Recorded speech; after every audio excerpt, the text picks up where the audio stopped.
Selamat malam penonton YouTube sekalian. Kalau ngedenger yang namanya DPR, maka yang terlintas di pikiran gue adalah lembaga yang dibubarkan oleh Soekarno 65 tahun yang lalu.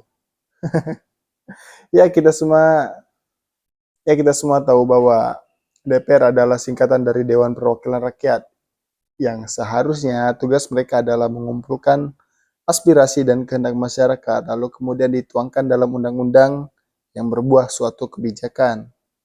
Ya, maka seharusnya kebijakan yang dikeluarkan oleh DPR seharusnya adalah kebijakan-kebijakan yang mempermudah rakyat, yang cenderung memihak kepada rakyat.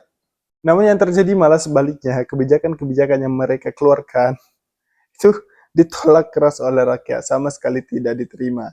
Artinya apa? Artinya bahwa kebijakan-kebijakan tersebut bukan dibuat berdasarkan aspirasi rakyat, bukan dibuat atas kehendak yang rakyat sampaikan, bukan atas tuntutan yang rakyat inginkan.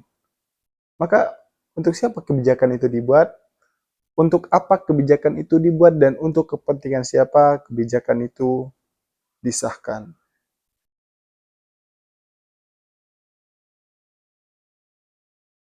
Seperti yang kita ketahui bersama, beberapa waktu terakhir DPR banyak sekali mengeluarkan kebijakan-kebijakan aneh, kebijakan-kebijakan yang memicu pendapat orang lain untuk bersuuzon kepada DPR.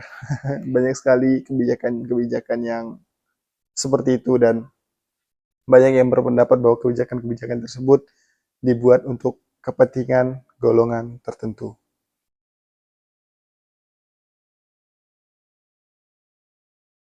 Ya, mulai dari Undang-Undang Tapera, mulai dari Undang-Undang Penyiaran, Undang-Undang TNI Polri, dan undang-undang yang mengatur jabatan-jabatan lain. Ini ditolak oleh banyak orang. Maka jika banyak orang menolak undang-undang tersebut, maka atas usulan siapa undang-undang tersebut disahkan?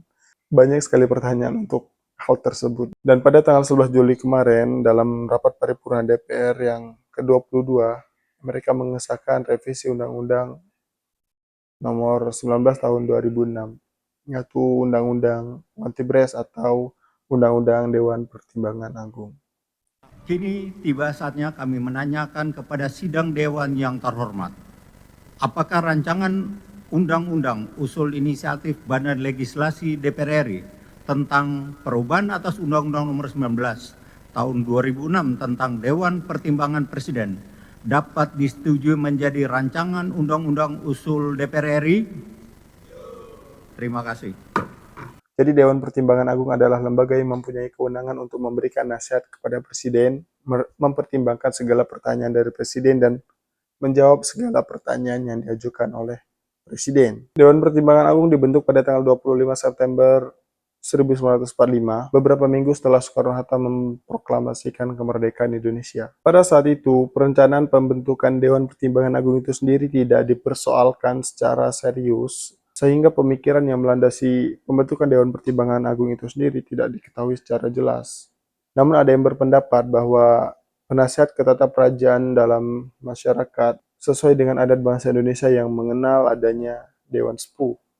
Jadi tidak diketahui secara jelas pemikiran apa yang melandasi pembentukan Dewan Pertimbangan Agung itu sendiri. Setelah dibentuk, pada tahun pertama Dewan Pertimbangan Agung yang diketuai oleh Margono Jojo Hadikusumo dan dianggotai oleh 10 orang, ternyata dinilai tidak melakukan banyak pekerjaan.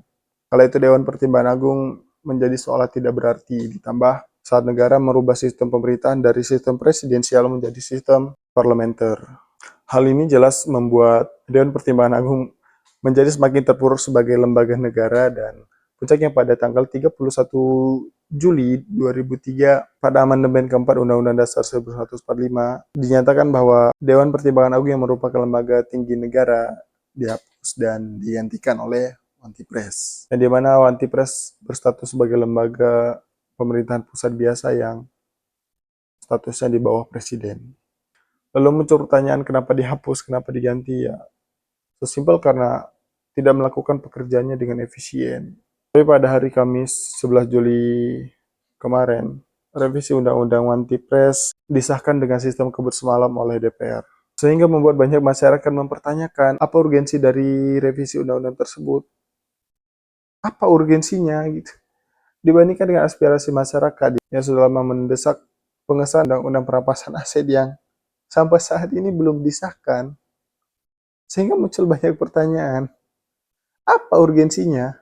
Akhirnya masyarakat merasa curiga, jelas banyak orang yang merasa skeptis bahwa revisi ini hanya untuk bagi-bagi kekuasaan aja, bagi-bagi kursi aja.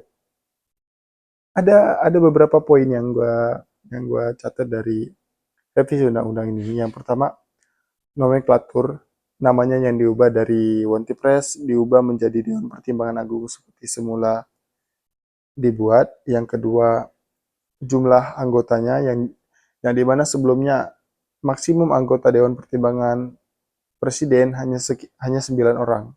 Lalu lalu diubah menjadi tak terbatas sesuai kebutuhan presiden.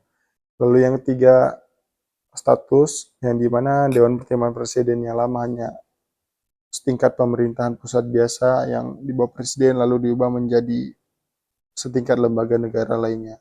Yang keempat, menghapus undang-undang yang mengatur anggota partai politik untuk menjadi anggota Dewan Pertimbangan Presiden.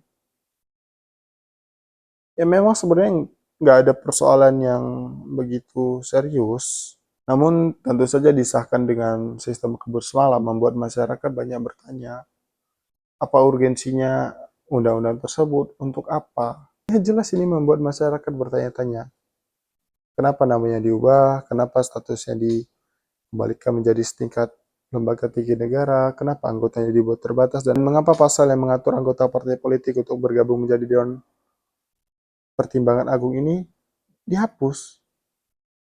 Itu menjadi pertanyaan. Jadi hal ini semakin menggiring kecurigaan masyarakat bahwa revisi undang-undang tersebut hanya sebagai sendok bagi-bagi kue saja, bagi-bagi kekuasaan saja. Dan bukan tidak mungkin anggota partai politik bisa merangkap jabatan menjadi Dewan Pertimbangan Agung. Dan hal yang dikhawatirkan adalah bahwa yang dipertimbangkan di dalam adalah hal-hal yang menyangkut kepentingan partai. Itu yang dikhawatirkan. Apalagi dalam kondisi Indonesia sekarang yang sulit secara ekonomi, kebutuhan fiskal yang cukup banyak, ditambah dengan program makan siang gratis, lalu ditambah lagi dengan pembentukan Dewan Pertimbangan Agung yang jumlahnya tidak terbatas, jelas ini akan membebankan terhadap anggaran belanja negara. Dan apa pendapat kalian? Silahkan komen di bawah.